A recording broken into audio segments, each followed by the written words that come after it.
الحكايه لما بتتحكي يا بتزود كلمه يا بتنقص كلمه، وده حل عطور المحاكاه.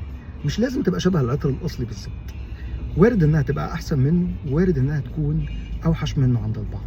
اتفقنا من اختلافنا ان بيرفيوم دي مارلي يعتبر من البرفانات اللي فعلا كانت ناجحه، وبالذات السائر خدت ضجه كبيره جدا، علشان كده ابتدت اتعمل منها كتير محاكاه.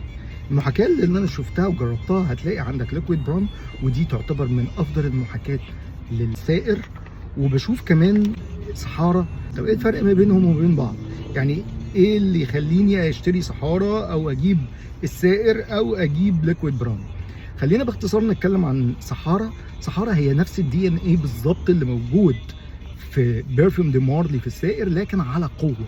يعني الناس اللي كانت متضايقه من بيرفيوم دي مارلي او من السائر ان هي مش فواحه جامده او كده، لا، دي بدايه الطلعه بتاعتها الفوحان بتاعها قوي جدا، وبيكون الثبات بتاعها كويس جدا. فهي عوضت الناس اللي ما كانت متضايقه من السائر من الاداء بتاعها، فصحارى هيكون نفس الدي ان ايه بالظبط مع قوه في الاداء.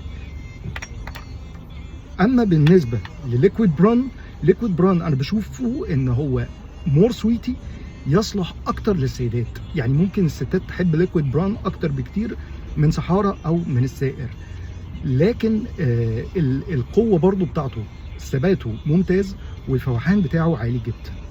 اما بالنسبه للبرفيوم دي مارلي، فناس كتير يعني تقول لك انا ليه ادفع المبلغ ده كله في ازازه برفيوم فوحانها مش قوي، او لكن ثباتها ممتاز جدا. انت بتفضل شامه لفتره طويله جدا. على فكره يمكن انا من المفضل بالنسبه لي ان العطر ما يكونش في نفس الدي ان ايه ده، يكون قوي.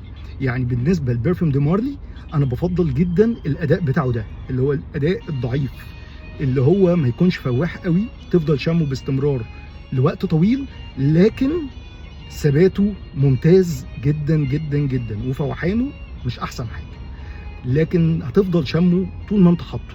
ودي حاجه كويسه جدا بالنسبه لللاين ده في بيرفيوم دي مارلي. لكن بالنسبه للنقاء، انا بشوف ان بيرفيوم دي مارلي هو يعتبر اعلى نقاء مكونات شميته في الثلاثه. يعني ايه نقاء؟ بكل بساطه كده ان انت تقدر تستوعب انك تشم البرفيوم اكبر وقت ممكن بدون ما يضايقك. وهو ده الفرق ما بين المكونات اللي موجوده في بيرفيوم دي مارلي بالسعر الغالي ده وما بين اي ازازه برفيوم تانية، سواء صحارى او ليكويد بران. مش معنى كده ان انا بقول ان هما النقاء بتاعهم وحش، لا بالعكس، علشان كده هم اتحطوا في مقارنه، علشان المكونات بتاعتهم مكونات جيده، لكن طبعا عمرها ما هتوصل لبرفيوم دي مارلي في النقاء.